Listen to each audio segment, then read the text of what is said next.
दौड़-भाग वाली ज़िंदगी है। तो इस ज़िंदगी में तनाव, डिप्रेशन, स्ट्रेस ये वर्ड बहुत ज़्यादा कॉमन हो गए हैं। अगर आज से मैं 2 दशक पीछे आपको ले चलूँ तो 90 के दशक तक भी लोगों ने स्ट्रेस जैसा वर्ड उनकी लाइफ़ का हिस्सा ही नहीं था। कोई कभी बोलता नहीं था कि हमें टेंशन हो गई है। आज हम देखते हैं छोटे-छोटे बच्चे भी ये वर्ड यूज़ करने लग गए हैं that I am in a state of depression बोलते हैं। मैं बहुत टेंशन में हूँ कि इस तरह के वर्ड्स यूज़ करते हैं। हुँ, हुँ। तो ये जो एक नई लाइफ स्टाइल जो हम लोगों ने अडॉप्ट कर ली है, हुँ, हुँ। इस लाइफ स्टाइल में ध्यान करना कितना ज़्यादा ज़रूरी हो जाता है? अ, ध्यान करने की ज़रूरत और इसका डिप्रेशन, एंग्ज़ायटी, टेंशन इस तरीके की चीज़ों से पहले हमें मुझे लगता है कि हमें उस कॉज़ में जानना चाहिए कि क्या चीज़ें इस चीज़ का कारण है हुँ, और ये चीज़ें क्यों आजकल इतनी ज़्यादा बढ़ गई हुँ, हैं। मुझे लगता है कि पुराने समय में, हुँ, पीछे के दशकों में हुँ, हमारे पास बहुत ज़्यादा चीज़ें थी नहीं करने को, हुँ, राइट? हमारे ऑप्शंस बहुत कम थे हुँ, और हम कुछ गिनी-चुनी चीज़ों में इन्वॉल्व्ड रहते थे। अब बहुत सारी चीज़ों के हमारे अंदर मिक्स हो जाने से हुँ, और हमारे भीतर उनकी अलग-अलग क्लैरिटी ना होने से, हुँ, सारी की सारी चीज़ें जब हमारे इंटरनल सिस्टम में मिक्स होती हैं, हुँ, तो हम आइडेंटिफ़ाई नहीं कर पाते चीज़ों को, हुँ, जिससे हम बहुत हताश हो जाते हैं, हुँ, बहुत निराश हो जाते हैं हुँ, कि किसी भी परेशानी का कारण ही हमें समझ में नहीं आता कि कोई परेशानी आ रही है तो क्यों आ रही है? क्यों आ रही है? और जो कोई परेशानी आई है, हुँ, हुँ, उसे हम टैकल किस तरीके से करें? हुँ, क्योंकि हमारे अंदर खिचड़ी बनी हुई है। हुँ, हम बहुत सारी चीज़ों में हुँ, इन्वॉल्व्ड हैं, हमने हुँ, अपने हुँ, चारों ओर इतने सारी चीज़ें जमा कर ली हैं हुँ, कि अब उनको अलग-अलग करना हमारे लिए ही मुश्किल हो रहा मुश्किल है। है, जो कि एंग्ज़ायटी, डिप्रेशन इन चीज़ों का कॉज़ है। हुँ, अब मेडिटेशन क्या है? हुँ, मेडिटेशन से क्या होता है कि हम धीरे-धीरे इन चीज़ों को रिमूव करते हैं और जी, अपने जो अंदर सिस्टम को, खिचड़ी पकी हुई है यस, उसको। उसको थोड़ा-सा हम साफ़ करने की कोशिश करते हैं। हाँ। That's all. इस तरीके से प्रॉब्लम सॉल्व हो जाती है। अच्छा सर ये बताइए ना कि जब ध्यान का मतलब कई लोग ये समझते हैं that you have to focus on one important thing, एक हुँ, थॉट पर आप फोकस करिए, एक बिंदु पर आप फोकस करिए। यस। फोकस करना नहीं, नहीं हो फ़ोकस पाता करना तो और ध्यान शायद ये गलत है, फोकस नहीं होता है। बिल्कुल, ध्यान का बिल्कुल। असली मतलब क्या है ये एक्चुअल बताइए? में ध्यान एक प्रक्रिया है, ओके? हुँ, जो फ़ोकस हम कहते हैं, हुँ, वो फ़ोकस तो ध्यान के बाद आने वाला रिज़ल्ट है। हुँ, इट्स अ रिज़ल्टेंट कि हुँ, जब हमारा ध्यान लगने लगा, तो हम अन्य चीज़ों में भी फ़ोकस कर पाएँगे। हुँ, और ये सारा का सारा मैं फिर से आपको उसी प्रीवियस आंसर पर लेकर के जाना चाहूँगा कि जब खिचड़ी नहीं रही, हुँ, राइट? हुँ, तो हम जिस चीज़ को करने के लिए बैठे हैं, अगर मैं मान लो कि आज अगर युवाओं के लिए मैं बात करूँ हुँ, कि जो लोग अपने एग्ज़ाम्स की तैयारी कर रहे हैं, हुँ, कॉम्पिटिटिव एग्ज़ाम्स की तैयारी कर रहे हुँ, हैं या अपनी पढ़ाई को किसी भी तरीके की पढ़ाई में इन्वॉल्व्ड हैं, वो जब पढ़ने के लिए बैठते हैं, हुँ, तो अपने किसी रिलेशनशिप के बारे में उनके थॉट जो होते हैं, उनके माइंड को ऑक्यूपाई कर लेते हैं। हुँ, बिल्कुल, तो ऑब्वियसली उस समय पर पढ़ाई कर पाना मुश्किल मुमकिन है। नहीं होगा, हुँ, मुश्किल होगा। हुँ, एक तो ये थॉट आ गया।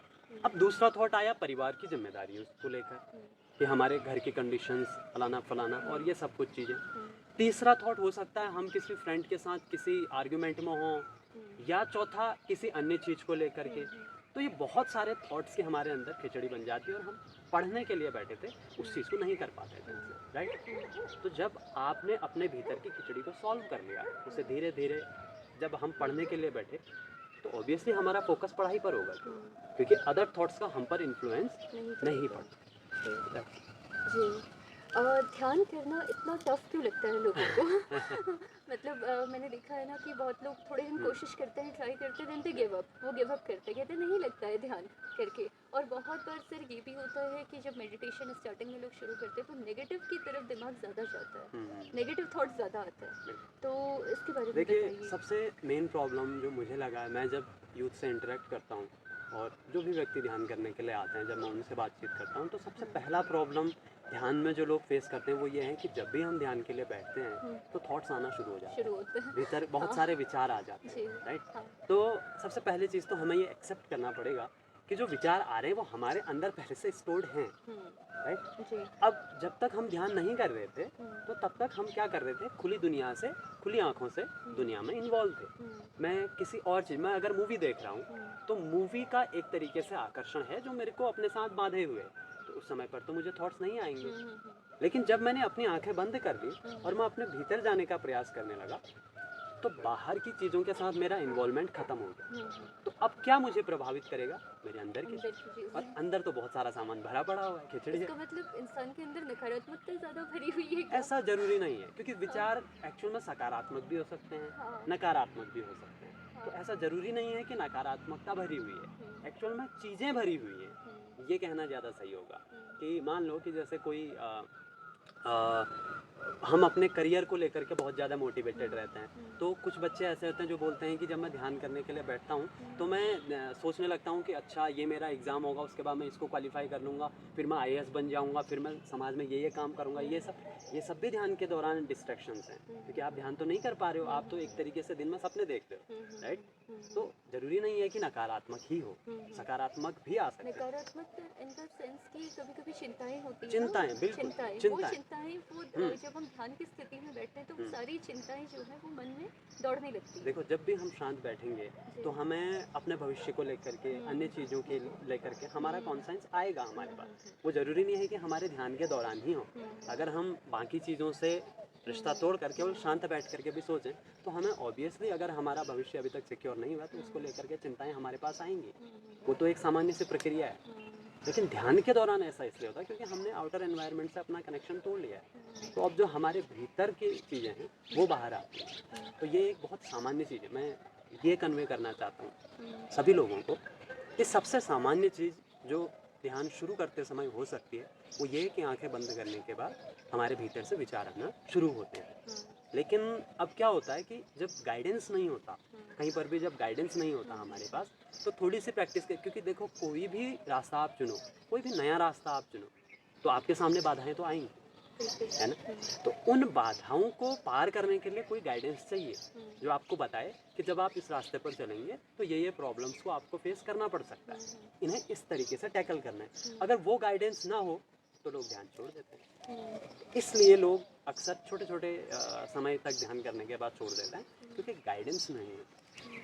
लाइक आज के टाइम पर तो हम देखते हैं इतने सारे लाइफ कोचेस हैं, गुरुज हैं जो हमेशा ये कहते रहते हैं that you should live in present में रहना चाहिए। लेकिन इंसान मनुष्य जो होता है वो आधा समय भूतकाल में और आधा समय भविष्यकाल में रहता है तो ये वर्तमान में रहना कैसे कैसे पॉसिबल है, इसके लिए क्या टैक्टिक्स हैं, क्या किस तरह की प्रैक्टिस? देखो, वो जो लाइफ कोच है, राइट, या जो भी गुरु हैं, तो उनका काम है हमें सजेशन देना।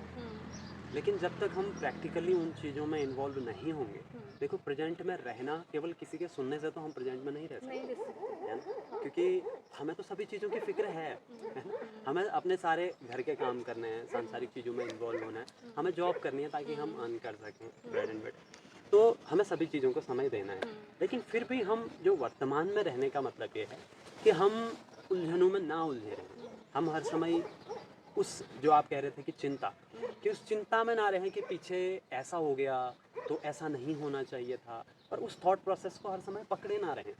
तो वो कब संभव हो पाएगा? जब हम कोई प्रैक्टिकल टूल लेंगे उस चीज़ को सॉल्व करने के लिए। जैसे अगर मैं कहूँ कि अगर बहुत सारे युवा जो होते हैं वो जिम जाते हैं, राइट? वो जिम जाते हैं ताकि वो अपनी मसल्स को बिल्ड कर सकें। अब अगर मैं घर में बैठा बैठा ये सोचता रहूँ कि मेरी मसल्स बिल्ड हो जाएं, तो वो नहीं होंगी। उसके लिए उसको एक टूल दिया गया है कि आप जिम जाइए, ये पर्टिकुलर एक्सरसाइजेज हैं जो आपको करनी है, और हाँ, इसके साथ आप जो है ये फूड आपका है, ये इनटेक कीजिए ताकि ये एक तरीके से एक साथ मिल करके पुश हो सके, आपकी मसल्स ग्रो हो सके। वो किन्होंने बताया है? वो व्यक्ति जिन्होंने उसको पूरा पढ़ा हुआ है, राइट?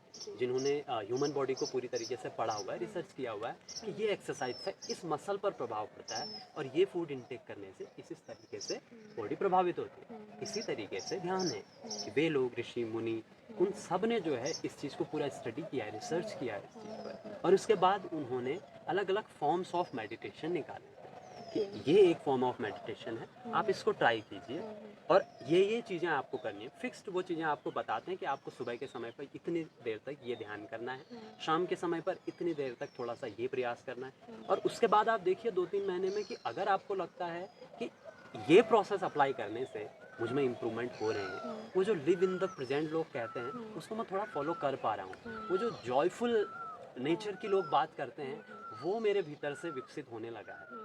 तो अगर आपको लगता है कि पॉजिटिव आउटकम्स हैं तो फॉलो इट, और अगर आपको लगता है कि नहीं ये मेरे लिए नहीं बना हुआ है तो कोई दूसरा फॉर्म ऑफ मेडिटेशन आप ट्राई कीजिए, दूसरा फॉर्म ऑफ मेडिटेशन चुनिए। सर जैसे हम जानना चाहेंगे और आप हमें हमारे दर्शकों को भी थोड़ा बताइए कि जो हार्टफुलनेस सेंटर है तो यहाँ पर क्या प्रक्रिया है, मतलब हाउ टू स्टार्ट मेडिटेशन। जो बिगनर्स हैं वो अगर ध्यान करना चाहें अपनी लिविंग स्टैंडर्ड को सुधारने के लिए, इम्प्रूव करने के लिए, so what is the process? मुझे लगता है कि हार्टफुलनेस मेडिटेशन सबसे सरल और सबसे नेचुरल वे ऑफ मेडिटेशन है मेरे एक्सपीरियंस में, क्योंकि आपको बहुत सिंपल सी टेक्निक्स बताई जाती हैं जिसके थ्रू आप अपने मेडिटेशन को स्टार्ट कर सकते हैं, अपनी जर्नी को इस फील्ड में स्टार्ट कर सकते हैं। मैं आपको बताता हूँ कि किस तरीके से। जैसे हमारी मेथड्स में आते हैं रिलैक्सेशन।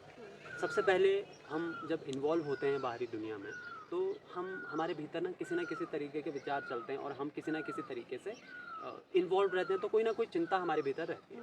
तो सबसे पहले ध्यान की गहराई में जाने से पहले इस सिस्टम को रिलैक्स करना जरूरी है, राइट। तो उसके लिए आपको गाइडेड रिलैक्सेशन कराया जाता है। जब आप रिलैक्स हो जाते हैं, 5 मिनट की प्रक्रिया है, और जब इस 5 मिनट की प्रक्रिया के बाद आप रिलैक्स हो जाते हैं तो एक प्रशिक्षक जो कि हार्टफुलनेस प्रशिक्षक होते हैं वो आपको ट्रांसमिशन के थ्रू, अभी ट्रांसमिशन एक नया वर्ड लगेगा लेकिन ये नया है नहीं एक्चुअल में, जैसे एनर्जी का फ्लो है, राइट।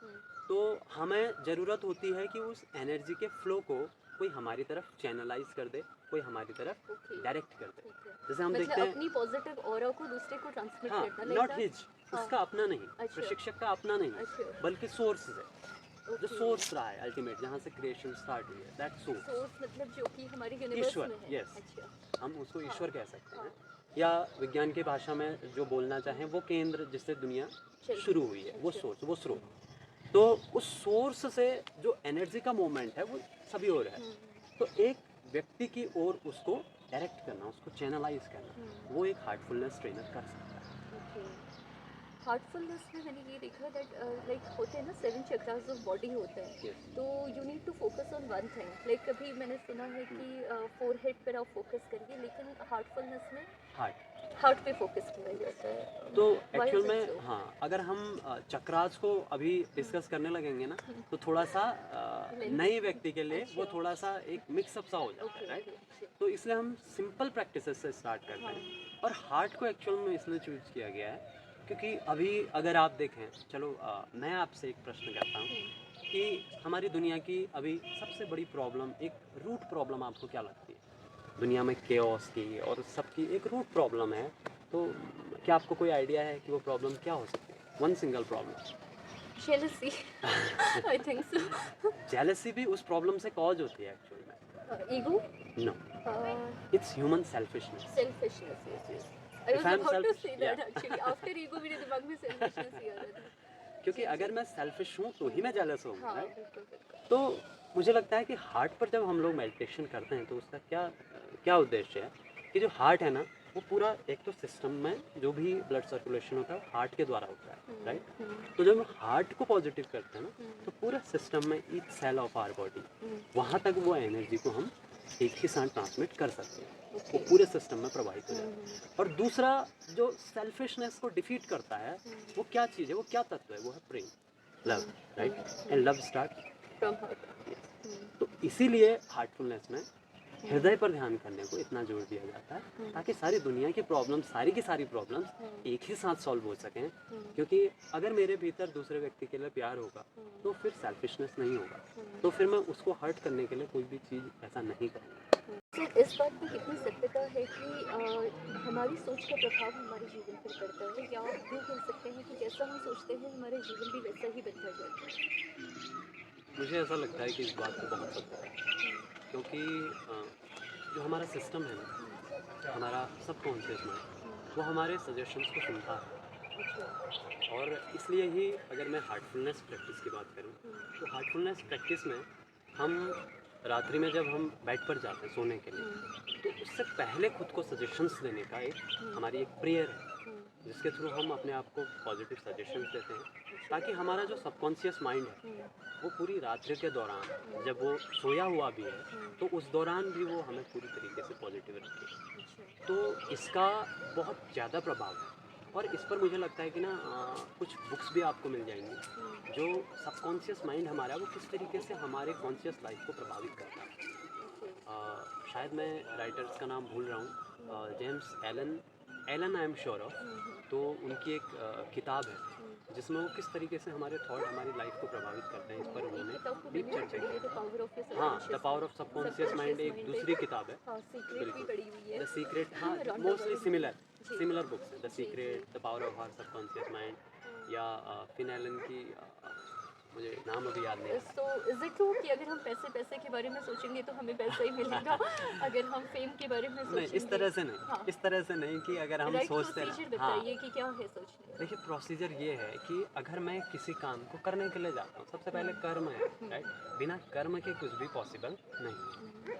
अब मैं किसी काम को करने के लिए जाता हूँ, सपोज कर लेते हैं कि मैं किसी एग्ज़ाम को पास करने के लिए उस पर बैठना चाहता हूँ, और अगर मैं खुद को ये सजेशन दूँ कि मैं इस एग्ज़ाम के लिए ना कॉम्पिटिटिव इनफ नहीं हूँ, तो मैं उस एग्ज़ाम को क्वालिफाई नहीं कर पाऊँगा। अच्छा। मैं इस एग्ज़ाम की प्रिपरेशन कर रहा हूँ, राइट। ये तो एट इट फर्स्ट प्लेस ये तो नेसेसरी है कि मैं इस एग्ज़ाम की प्रिपरेशन कर रहा हूँ। और जब मैं इस प्रिपरेशन को कर रहा हूँ और अपने आप को ये थॉट दे रहा हूँ कि yes I am capable of qualifying it, तो वो दुगनी दैट तेजी अफेक्ट्स, से। यस। तो ये एक तरीके से ना, हम जब केमिस्ट्री में पढ़ते थे तो एक कैटलिस्ट एक वर्ड होता था कि कैटलिस्ट। कैटलिस्ट क्या करता है कि वो खुद किसी रासायनिक प्रक्रिया में भाग नहीं लेता, लेकिन वो उस प्रोसेस को बढ़ा देता है, ओके। उस प्रोसेस की स्पीड को बढ़ा देता है। तो positive affirmation they act as a catalyst. Yes, okay. तो इस तरीके से हम एफर्ट तो हमें करना ही है। हाँ। बिना एफर्ट के तो केवल हम पॉजिटिव अप्रोच दे रहे हैं, हाँ। तो इट वोंट गो। ये इसलिए बोल रही हूँ क्योंकि कभी कभी ऐसा लगता है ना कि मोस्ट ऑफ द टाइम्स हम अपने भाग्य को कोसते रहते हैं। हम ये कहते हैं कि life has been unfair to me. हाँ। बहुत बार अगर चीज़ें हमें नहीं मिलती हैं, we generally say that life is unfair to me. So आप बिलीव करते हैं कि कुछ लोगों की लाइफ फेयर है, कुछ लोगों की अनफेयर होती है? नहीं, मैं इस चीज़ पर बिलीव नहीं करता, क्योंकि हमारा जो देखने का हमारा जो विज़न है, वो विज़न बहुत लिमिटेड एक टाइम स्पान तक जाता है। हमें नहीं पता कि अगर देखो, मैं previous births and all this इस पर विश्वास करता हूँ, तो हमें नहीं पता कि हमारी जो प्रीवियस लाइफ्स रही हैं वो किस तरीके से फ्रेम हुई हैं। इसका मतलब क्या है सर कि प्रीवियस लाइफ के जो कर्मास हैं वो अभी की लाइफ में इफेक्ट करते हैं हमें? वो हमेशा इफेक्ट है। देखो, हम केवल ये बॉडी है नहीं, राइट। अगर हम किसी भी हम अपने वेदों से, वेदांत में कहीं से भी हम अगर उठाएं और उठा करके उन सब्जेक्ट्स के बारे में गहरा जानने की कोशिश करें, अभी तो मैं सारी की सारी चीज़ें यहाँ पर डिस्कस नहीं करना चाहता क्योंकि it will be a lot of confusion, right. लेकिन एक बेसिक जो अंडरस्टैंडिंग है वो ये है कि हम ये फिजिकल बॉडी नहीं है, केवल फिजिकल बॉडी नहीं है, राइट। ये तो हमारा पार्ट है ही। इसके अलावा हमारे भीतर सूक्ष्म शरीर होता है, सटल बॉडी, जिसे कहा जाता है मन, बुद्धि, चित्त और अहंकार, राइट। तो ये एक तरीके से क्या है, पूरा का पूरा मेमोरी हमारे भीतर स्टोर है, जो भी काम हमने किया इसको हुआ। क्या हम सोल बोलते हैं? नहीं, सोल इसके भीतर है। हमारे 3 शरीर होते हैं हिंदू धर्म में, हमारे जो वेदास हैं उनके अकॉर्डिंग हमारे 3 शरीर होते हैं, भौतिक शरीर, सूक्ष्म शरीर और कारण शरीर, जिसमें कि आत्मा रहती है। तो जो सोल जो है वो उसके भी भीतर है। जो सोल को घेरे रहता है, जो सोल को एक तरीके से ऑक्यूपाई किए हुए चारों तरफ से, वो है सटल बॉडी, राइट। तो जब हम कोई भी प्रोसेस, जिस भी प्रोसेस में हम अभी इन्वॉल्व हैं, ये किसी भी तरीके से जो हमारी बातचीत है ये हमारे भौतिक शरीर को प्रभावित नहीं कर रही है और ना ही ये हमारे सोल को प्रभावित करती है, क्योंकि हमारी सोल हमेशा से प्योर होती है, तो उस पर कोई भी इफेक्ट नहीं होता। अच्छा। फर्क केवल पड़ता है सूक्ष्म शरीर पर। इस पर्सपेक्टिव कि हमारे कर्म गलत हैं, हम गलत सोच रहे हैं, तो ये क्या सब उसका कुछ प्रभाव आत्मा सोल पर नहीं पड़ता? पड़ता, लेकिन जो सोल के अराउंड हमारा सूक्ष्म शरीर अच्छा। उस पर प्रभाव पड़ता है। ओके। और वही सूक्ष्म शरीर जो भी हमारे साथ जीवन में होता है उस चीज़ को डिसाइड करता है। तो इसीलिए मेरा भाग्य गलत नहीं है, मेरे सूक्ष्म शरीर में कुछ इम्प्योरिटीज़, तो उस इम्प्योरिटी उस इम्प्योरिटीज़ को दूर करने के लिए तरीके जी। हैं। जैसे हम अगर हार्टफुलनेस की बात करें तो हार्टफुलनेस में ना एक प्रोसेस है। मैंने आपको केवल 2 एस्पेक्ट डिस्कस किए थे हार्टफुलनेस के। एक तो क्या, एट बेड टाइम हम प्रेयर करते हैं। एक मैंने जब आपको रिलैक्सेशन के साथ मेडिटेशन के बारे में बताया। तीसरा जो सबसे इम्पोर्टेंट एस्पेक्ट है हार्टफुलनेस में, और ये हार्टफुलनेस की यूनिकनेस है कि ये आपको एक क्लीनिंग का मेथड देता है, सफाई की एक प्रक्रिया देता है कि जब हम दिन भर का काम करने के बाद, सब कुछ निपटा लेने के बाद शाम को बैठ जाते हैं अपने फुर्सत से, तो उस समय पर जो भी हमने अपने जो सूक्ष्म शरीर में ऐड कर ली हैं चीज़ें, जो भी प्रतिक्रियाएं हैं, किसी भी तरीके के कोई भी इम्प्योरिटीज इम्प्रेशन, उन सबको साफ किया जा सकता है। तो क्योंकि दिन भर में हम इतने लोगों से घिरे हैं, तमाम झंझटों से हैं, तो कहीं ना कहीं वो कहीं ना चीज़ें इफेक्ट करती ही हैं हमें। हर तरीके से। हाँ, तो जैसे अच्छा। हम भी अगर आपस में बातचीत कर रहे हैं तो हम कोई ना कोई इम्प्रेशन एक दूसरे पर डाल रहे हैं, डालते कोई ना कोई प्रभाव आपकी बातों का मुझ पर और मेरी बातों का आप पर पड़ सकता है। तो इन इम्प्रेशंस को पर्टिकुलरली गिनकर नहीं कि इस व्यक्ति ने मुझसे ये कहा था तो इसकी इस बात को हटा लूँ, नहीं, सबकॉन्शियस जो भी इम्प्रेशंस मुझे प्रभावित कर रहे थे किसी भी प्रकार से, वो सारे के सारे हम शाम को बैठते हैं और उनको रिमूव कर लेते हैं। और जैसे वो इम्प्रेशंस रिमूव हो जाते हैं तो हमें ऐसा लगता है कि ये फिर से नई दिन की एक शुरुआत हो गई। ऐसा लगता है कि हम अभी उठे, हमने नहाया और वो जो फ्रेशनेस होती है बस वही हल्कापन। फ्रेशनेस, यस, क्योंकि अब जो भारीपन था भीतर से वो सब तो हमने साफ कर दिया, तो वो जो फ्रेशनेस है दैट मेक्स हार्टफुलनेस यूनिक। तो हम बात कर रहे थे भाग्य, राइट। जी। कुछ लोगों को लगता है कि उनका जो भाग्य है वो गलत है, हाँ, लेकिन नहीं, मतलब ऐसा ऐसा होता है irrespective of doing everything but they are not getting the results in that manner. या but we are seeing just this part of life where we are doing everything, Yeah. We don't know what we have done till now. हाँ, तो जो हम कर चुके हैं ना वहाँ तक हमारा विजन नहीं जाता, बिल्कुल। हमें पता ही नहीं होता, हमें हमें पता लगता नहीं है कि होता। we are innocent enough yes, करके। तो हमें लगता है कि हम इनोसेंट हैं और हमारे साथ गलत हो रहा है। तो क्या इन चीज़ों को इस जो ये हमारा लाइफ स्पैन है, जो अभी की बॉडी में हम है, तो क्या अभी हम सुधार सकते हैं ताकि Obviously. आने वाली लाइफ में हमें ये सारी चीज़ें नहीं झेलनी पड़े? बिल्कुल बिल्कुल, और इसीलिए आपको वो टूल दिए जाते हैं। देखो जो फॉर्म्स ऑफ मेडिटेशन है उनका उद्देश्य यही है कि जो भी हमने स्टोर कर लिया है ना उसको खाली करें ताकि हम उस नेचुरल वे में आ सकें, उन सारे के सारे इम्प्रेशन से हम फ्री हो सकें। क्योंकि अभी के टाइम पे देखो हमें लगता है कि हम फ्री हैं, राइट, लेकिन हम अपने कई सारे पूर्वाग्रहों से घिरे होते हैं जिनके प्रभाव में आकर के हम कोई भी काम करते हैं। जो अभी आपने पूर्वाग्रह वाली बात कही ना, इस पे मैं ये कह सकती हूँ कि सपोज एक घर पे अगर जुड़वा बच्चों का जन्म हुआ है, ठीक है, जुड़वा बच्चे जो कि एग्जैक्ट सेम टाइम पर पैदा हुए हैं, जिनकी शक्लें सेम हैं, बट एक बच्चा है कि वो बहुत ही खुश मिजाज है, हंसते बिल्कुल, रहता है, और बिल्कुल। दूसरा बच्चा है वो पैदा होने से ही थोड़ा सा ग्रम्पी सा है, हाँ, हाँ, थोड़ा सा बिल्कुल। उदास है या रोते रहता है। तो ये क्या है, बहुत सटीक, पूर्वाग्रह? बिल्कुल बहुत सटीक एग्जांपल है ये हाँ। चीज़, जो बात मैं आपसे कहना चाह रहा हूँ हाँ। उसको लोगों को तो वो समझाने के लिए बहुत पूर्वाग्रह सटीक। की वजह से ही उस बच्चे का वो संस्कार जो वो उसमें उसके develop हुआ, संस्कार हैं, संस्कार जो वो इज द राइट लेकर आया, वर्ड। इनहेरिट करके बिल्कुल, आया। जो उसने अपने पीछे जमा किया हुआ हाँ। है उसकी वजह से हम देखते हैं ना, जनरली कोई बच्चा बहुत ज़्यादा इंटरेस्टेड होता है पढ़ाई को लेकर, कोई बच्चा बहुत ज़्यादा इंटरेस्टेड होता है स्पोर्ट्स को लेकर, कोई म्यूजिक को लेकर के, और हम देखते हैं कि किसी की आवाज़ बहुत सुरीली होती है, किसी की आवाज़ नहीं होती है कुछ सुरीली। संस्कार वो पहले से लेकर पहले आया है, से। कुछ प्रभाव आसपास के वातावरण का किसी भी बच्चे पर या उस पर पड़ता है, मनुष्य पर पड़ता है। बिल्कुल, और जी। फिर अगर उसके भी पीछे जाए ना हाँ। तो वो भी संस्कारों पर निर्भर करता है कि वो उस वातावरण में पैदा होगा जिस तरीके के उसके संस्कार रहे होंगे। तो वातावरण उसे इसलिए प्रभावित कर रहा है अच्छा। क्योंकि वो संस्कार उसने ऐसे बनाए थे कि वो इस वातावरण में जन्म ले। जन्म लेगा। जी जी, तो इसका मतलब तो है कि अभी की जो बॉडी है इसमें मनुष्य को दोष देना उचित नहीं है। नहीं, देखो हमारे पास चॉइस हमेशा है, जी। हमारे अंदर से ना एक कॉन्साइंस हमेशा बोलता है जब भी हम दो रास्तों में, जब भी दो राह आएगा हाँ, हाँ। तो किसी एक रास्ते को चुनने की चॉइस हमारे पास है।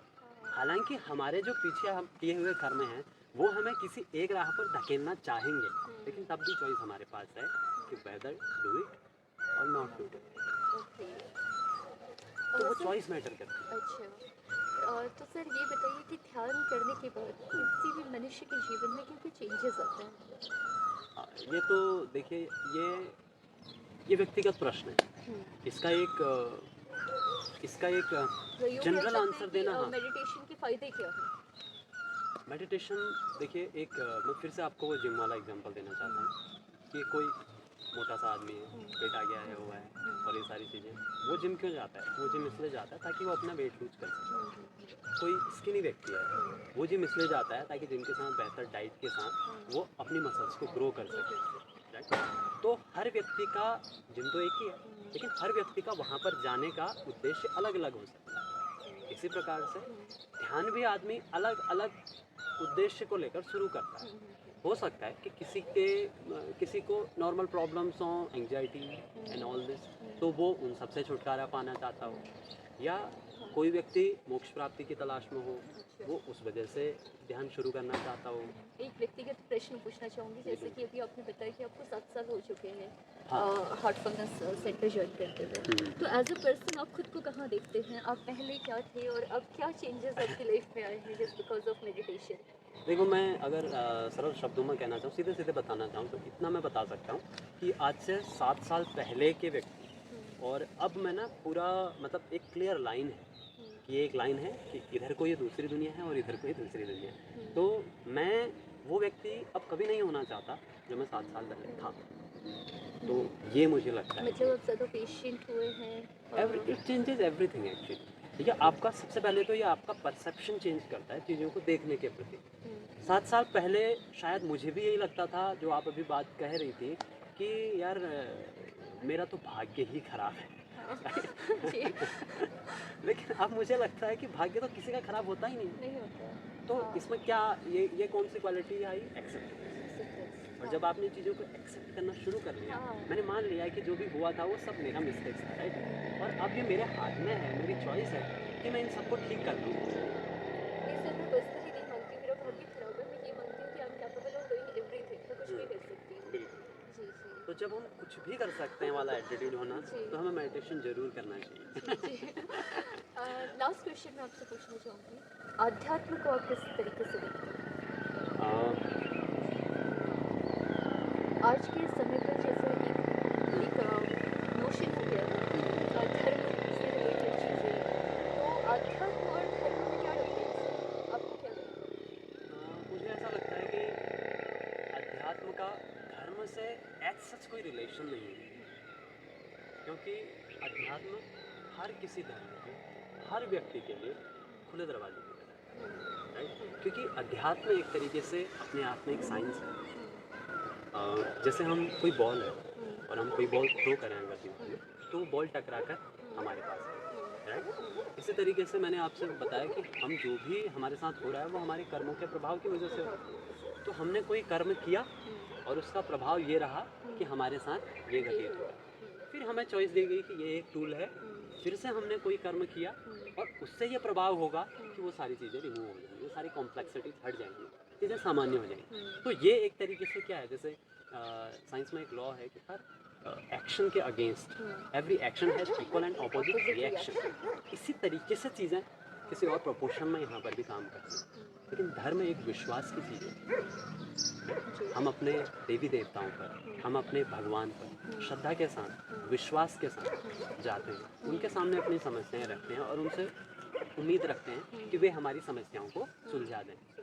अध्यात्म अपने हाथ में चीज़ें लेने वाली बात है। ये एक बहुत प्रैक्टिकल अप्रोच है कि ये प्रॉब्लम्स अभी तक थी, ठीक है, ये मेरी वजह से रही, मेरे कर्मों की वजह से रही, लेकिन अब मेरे पास अभी के समय में मेरे शहर में, मेरे आसपास, मेरे घर में आकर मुझे समझाने के लिए कोई व्यक्ति यहाँ पर उपस्थित हैं जो मेरी हेल्प कर सकते हैं, मुझे एक टूल दे सकते हैं कि मैं खुद इन समस्याओं से निपट सकूँ। ये अध्यात्म। चॉइसेस के बारे में जब अभी आपने बात करी, तो मुझे भी ये लगता है that taking right decision at right time is very important in life. Yes. जी। और आप ना किसी भी समय पर, मुझे लगता है कि देखो, सबसे ज़्यादा राइट टाइम तो हम डिसाइड नहीं कर सकते, है ना? लेकिन ये डिसीजन ऐसे हैं कि आप कभी भी ले सकते हैं, और जब आप लेंगे वैसे ही आपके जीवन में सडन शिफ्ट आएगा। ये मेरा अनुभव है कि जितने भी लोगों के साथ मैंने इंटरेक्ट किया है, जितने के लोगों की जीवनी मैंने पढ़ी है, तो उनको देख करके मुझे ऐसा लगता है कि वो जो सडन शिफ्ट है वो हमेशा आ सकता है। आप चाहे एज के किसी भी फेज़ में हो, आप 15 साल के हों, आप 25 साल के हों, आप 50 साल के हों, आप 60 साल के हों, at any time you choose to do this and it won't disappoint you. I was about to wind up the show, लेकिन एक क्वेश्चन फिर से मेरे दिमाग में आ गया। लाइक पॉजिटिव चीज़ों की तरफ जाना इतना कठिन क्यों है? जैसे एग्जांपल देती हूँ ना, हेल्दी फूड खाओ बोलते हैं, लोगों को पता है कि हेल्दी खाने से उन्हीं की बॉडी नरिश होगी, ग्रो होगी, बट फिर भी लोग जंक फूड की तरफ ज़्यादा जाते हैं। It is just an example. तो ऐसे हमें पता है कि ध्यान मेडिटेशन अगर हम करेंगे तो इससे बहुत गहरा इम्पैक्ट जो है हमारी लाइफ में आएगा। जो तमाम एंजाइटीज़, चिंताओं से, ओवर थिंकिंग से हम घिरे रहते हैं, जो हमारे अंदर पेशेंस नहीं है आजकल करने के आजकल, तो ये सारी चीज़ें सेटल डाउन हो जाएंगी एंड जाएंगी। We become a good person, a good human being, फिर भी नहीं करना चाहते। तो हाँ, ये टफ क्यों है? पॉजिटिव चीज़ों की तरफ जाना इतना टफ क्यों है? क्योंकि मुझे लगता है ना नेगेटिव चीज़ों का जो रस होता है रस के लिए मैं पता नहीं और कौन सा शब्द यूज़ कर सकता हूँ। तो रस के लिए जो आदमी का नेचर होता है कि जो जल्दी चीज़ें रस दे देना हाँ। उनकी ओर आदमी ललायत रहता है। It's basically we want shortcuts. अच्छा। तो इसलिए जैसे क्या होता है कि ना अगर किस तरीके से मैं इसे रख सकता हूँ कि कोई भी चीज़ जो जंक फूड है, चटपटी चीज़ें हैं, तो उनमें रस जल्दी आता है, राइट? खाने में टेस्टी खाने में लगती है। टेस्टी लगे क्योंकि वो रस आ रहा है ना, उस चीज़ का रस आ रहा है हमारे भीतर। इमीडिएट आपको मिल रहा इमीडिएट, है। यस। हाँ। तो वो एक तरीके से Immediate, हाँ। शॉर्टकट है। हाँ। हम हाई होना चाहते हैं, हाँ। तो शॉर्टकट्स अवेलेबल हैं कि आप ये ले लीजिए, वो ले। आजकल हम देखते हैं कि चाहे पिथौरागढ़ हो या कहीं पर भी हो, यूथ कितना अफेक्टेड है इस चीज़ से। हम जो ड्रिंक्स वगैरह करते हैं लोग कि अल्कोहल ले लिया, तो वो किसी तरीके से हमारी बॉडी में केमिकल्स अपना प्रभाव जल्दी जल्दी डालते हैं और हम उसके एकदम प्रभाव से में mind एकदम relax से हो माइंड जाता है। रिलैक्स हो जाता है।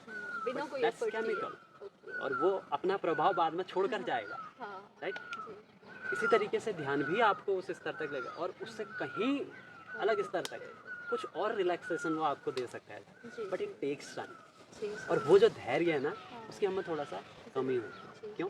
क्योंकि हम पहले से अंदर खिचड़ी बनाए हैं। बनाए हुए हैं। तो खिचड़ी को हटाना खिचड़ी ज़रूरी को है। हटाना ज़रूरी है, ज़रूरी है। अपनी कॉम्प्लेक्सिटीज़ को रिमूव करना ज़रूरी है जी, जी। और थोड़ा सा एफर्ट मुझे लगता है कि शुरुआत में जो मेरा अपना एक्सपीरियंस है उसमें मुझे लगता है कि लगभग 1 महीना, ओनली 30 डेज, 1 महीना अगर हम सिंसियरली किसी प्रैक्टिस को अप्रोच करें ना, तो वो शुरुआत का जो 1 महीने का हमारा एफर्ट है, बाद में वो चीज़ें ऑटोमेटिक हो जाती हैं, प्रोसेस जी, हमारी जी। बॉडी समझ जाती है कि ये सुबह उठता है तो मेडिटेशन करता है। करेगा। तो आप जब जैसे ही आप 31वें दिन सुबह उठेंगे तो वो आपको बॉडी आपसे पूछेगी कि आप मेडिटेशन में बैठो। मतलब शुरू के 30 दिन कष्टकारी रहेंगे थोड़ा बिल्कुल, बहुत। वो आपका एफर्ट लेंगे हाँ। क्योंकि जी, वो जी। जो हमारे अंदर भरा हुआ है ना उसकी भी अपनी पावर है, बिल्कुल। वो भी खींचता है अपनी तरफ क्योंकि हम दुनियावी रस में इन्वॉल्व हैं, राइट? अगर मुझे सोने में रस आता है, राइट? मैं सोने का आदी हूँ, तो मैं सुबह अगर 8 बजे तक सोने का आदी हूँ तो मेरी बॉडी, अगर मैं सुबह 5 बजे उठ जाऊँ तो मेरी बॉडी उस चीज़ को अप्रूव नहीं करेगी, नहीं करेंगे। मेरा माइंड एक्सेप्ट नहीं करेगा, वो बोलेगा कि नहीं भाई सो जा, अभी मत उठ,